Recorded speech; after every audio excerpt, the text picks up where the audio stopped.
Hi friends, இன்றைக்கி நான் பச்சை கடலை எடுத்திருக்கேன். பாருங்கள், இந்த மாதிரி பச்சை கடலை வந்து இந்த வண்டியிலலாம் வைப்பாங்களே அந்த மாதிரி கடலை இது. கடலை எடுத்துகிட்டு நான் ஒரு கப்பு அளவுக்கு நான் உரித்து வச்சுருக்கேன். அதோட 2 பூண்டு பல், 8 காஞ்ச மிளகா, கொஞ்சம் காரம் நல்லா இருந்ததுன்னா நல்லாயிருக்கும். சின்ன துண்டு புளி, அதோட அரை மூடி தேங்காய், அதுக்கப்புறம் நமக்கு தேவையான அளவு உப்பு. இது எல்லாத்தையும் சேர்த்து நம்ம நைஸாக அரைச்சி எடுத்துக்கலாம்.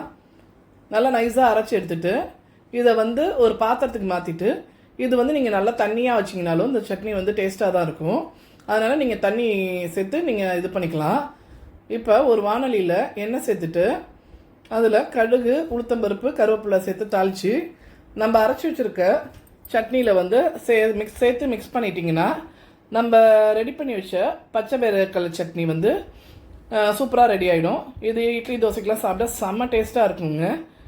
என்னோடய வீடியோ பிடிச்சிருந்ததுன்னா லைக் பண்ணுங்கள், சப்ஸ்கிரைப் பண்ணுங்கள், கமெண்ட் பண்ணுங்கள். தேங்க்யூ.